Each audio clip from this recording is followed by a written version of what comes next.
I didn't announce it last time. 3 weeks ago was the last time we met, but I mentioned it to a couple of you that we're going to have a Middle East report today.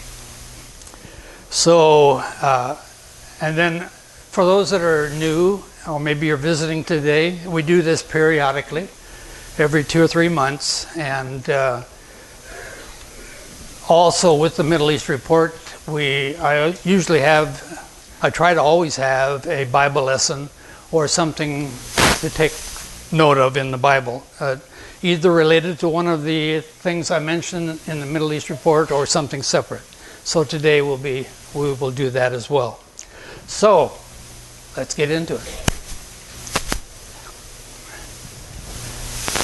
Israel has a new leader. Well, not new. He returns as leader of the state of Israel, Benjamin Netanyahu, who is the longest serving prime minister in the history of Israel. And he has once again been voted in. I'm not going to say too much about it today because they're just getting started. And he's already being given a lot of pushback from people on the opposite side of the spectrum, political spectrum. So, and even some nations. So I won't say any more about that.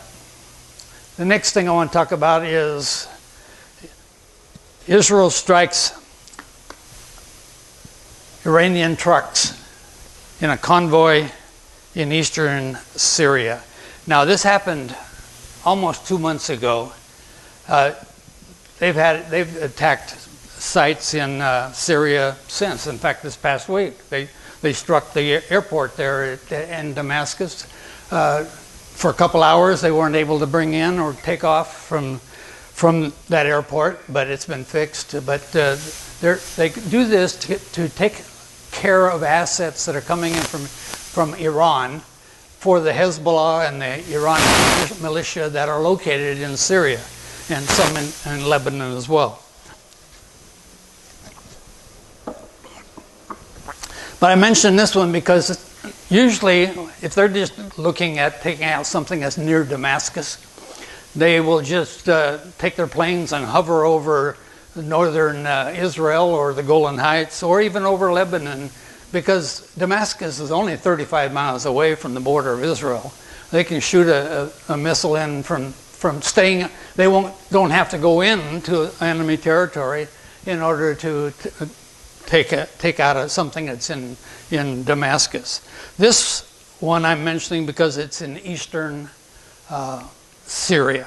They had to fly into and across Syria in order to get to it.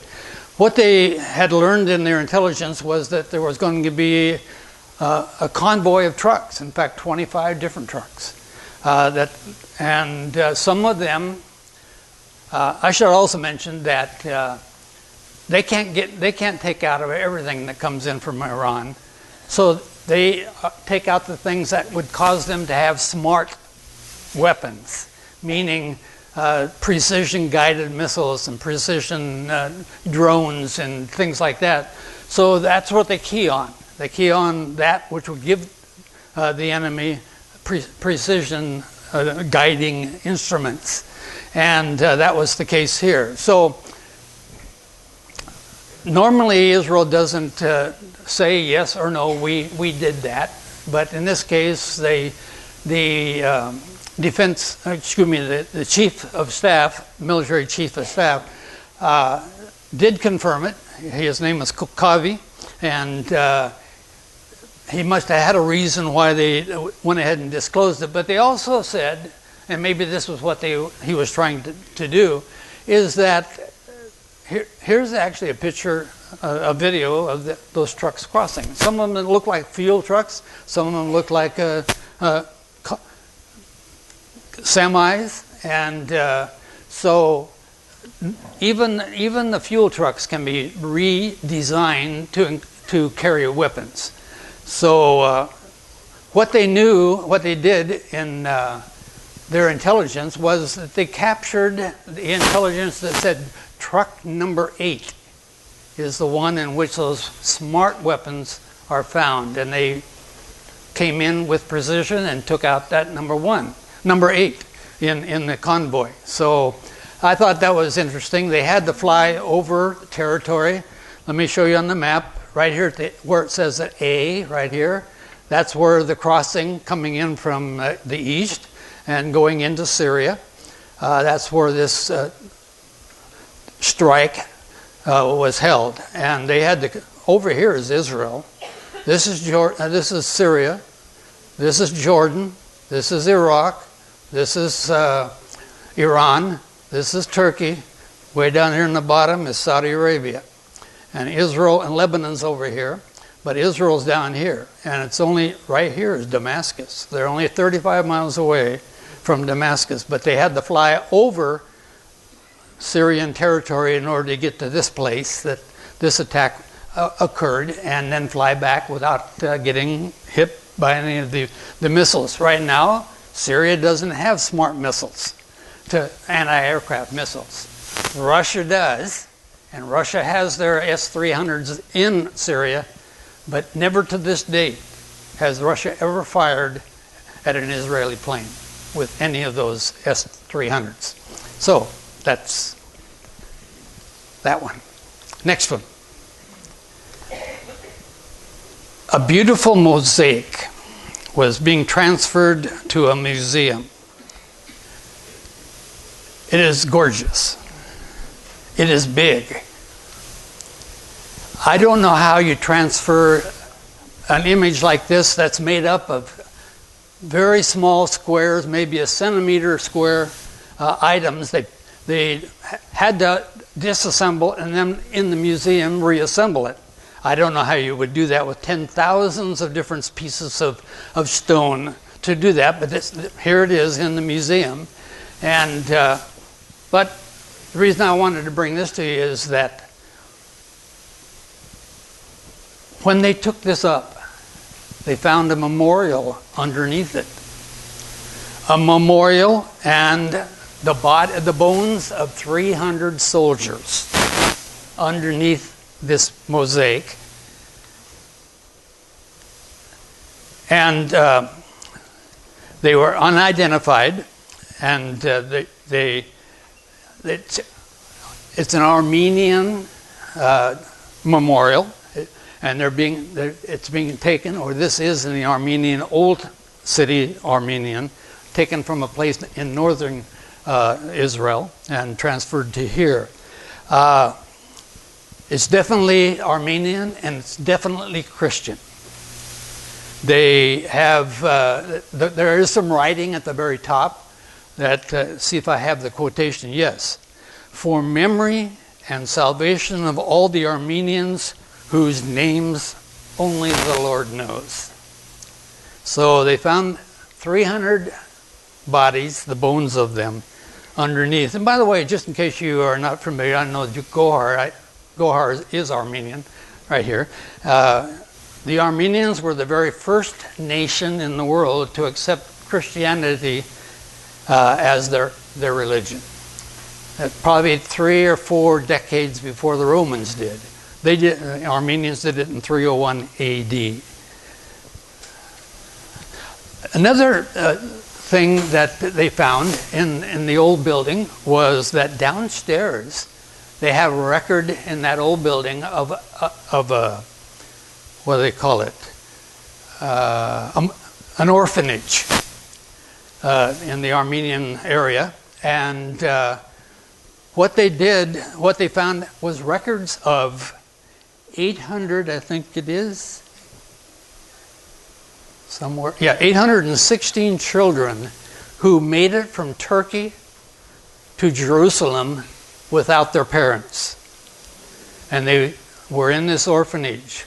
Now, the reason for that, and this was the early 20th century that occurred, is because the Armenians were feeling the genocide of the Ottoman Empire in the early 20th century. I'd say, you probably know this more than I do, Gohar, but from, say, 1915 to 1922, there was really a genocide of the Armenian people, and they had to leave the area in order to save themselves as a group of people. And there is the Armenian country now further on the east end of the Black Sea today. So I think that's 860. Oh, here's a picture of one of the record of one of the orphanage persons. I can't read it. It's in Armenian, probably. Number 3. Desalinated water from the Mediterranean Sea to the Sea of Galilee. Several years ago, before the pandemic, I had mentioned to you that they were having a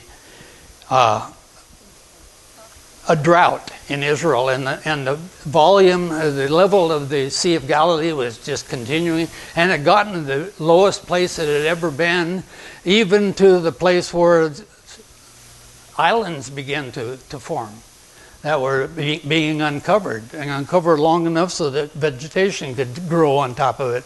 And so they started to make plans because Israel is one of the leaders in desalinating water. The idea was to take water from the Mediterranean Sea and have it pumped or transported into the Sea of Galilee with new fresh water. Here's a desalination pump.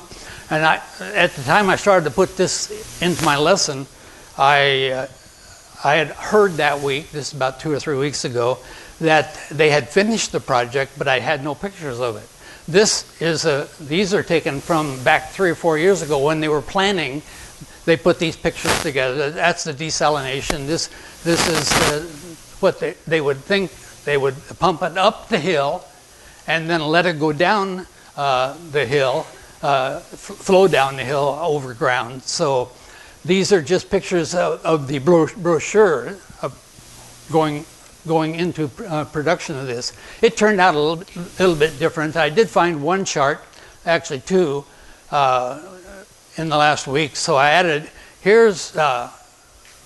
they also didn't just go to the top of the mountain, they tunneled through the mountain. And this is coming out of a mountain, the water, that is now flowing down to the Sea of Galilee.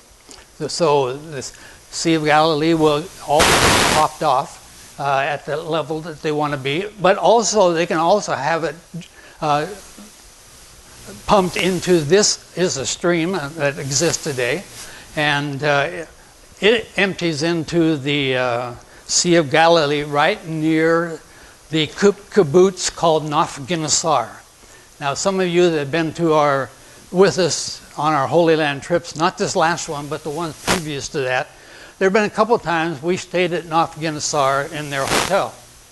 We did not in 2019, the last trip we took. And but those that were on that trip will remember we took a boat out into the middle of the Sea of Galilee and had a time of worship. That moorage was at the kibbutz of Naf-Ginosar. So. See if I have anything else done. One more here, real quickly. 2022 immigration to Israel was at a 35-year high. It is a 23-year high. Okay, whatever I said. 22 immigration is at a 23-year high. And you can see in this particular photo, some getting off the plane, that up in the upper left, you see it's 70,000 new immigrants came to Israel from 95 different countries, but most of them came as a result of Russia invading Ukraine. And that's the most they've had coming into the country in 23 years. One more before I go to the Bible lesson.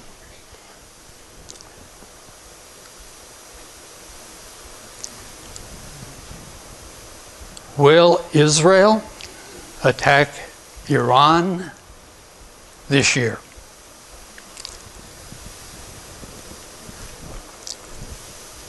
We know from reports that Iran has been putting together fissile materials for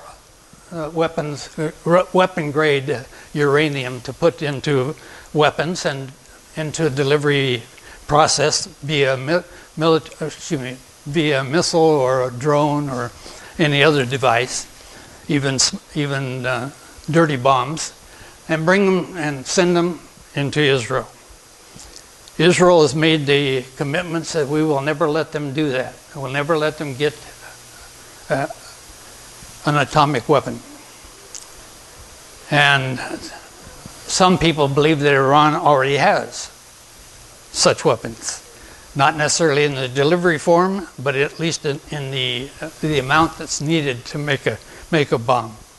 So what we have here is the ex-Mossad, that's an intel organization in Israel. He says we must prepare for an imminent attack in Iran. And late last year, the defense minister, Benny Gantz, that was before Netanyahu came in, he says we got to put pressure on Iran. And just this week, in fact on Friday, January the 6th, it's time to pull the trigger on Iran defense. The defense minister, the current one under with Netanyahu, his name is Yoav Gallant. By the way, Yoav, you know what that is when it's translated in our Bibles in English? Joab. So Yoav, you know that I've said it many times. Neither Greek nor Hebrew have a J sound. They don't have that letter. But we have a lot of Bible names in English that start with J. Jerusalem, Jesus, Jehovah. So in this particular case, it starts with a Y. In Hebrew, almost always it started with a Y. In Greek, it's always started with an IE, like in Jericho for Jericho. So anyway, this might be the year. I don't know. If it is, it could be the hook that Ezekiel 38 says would cause Russia to come that direction.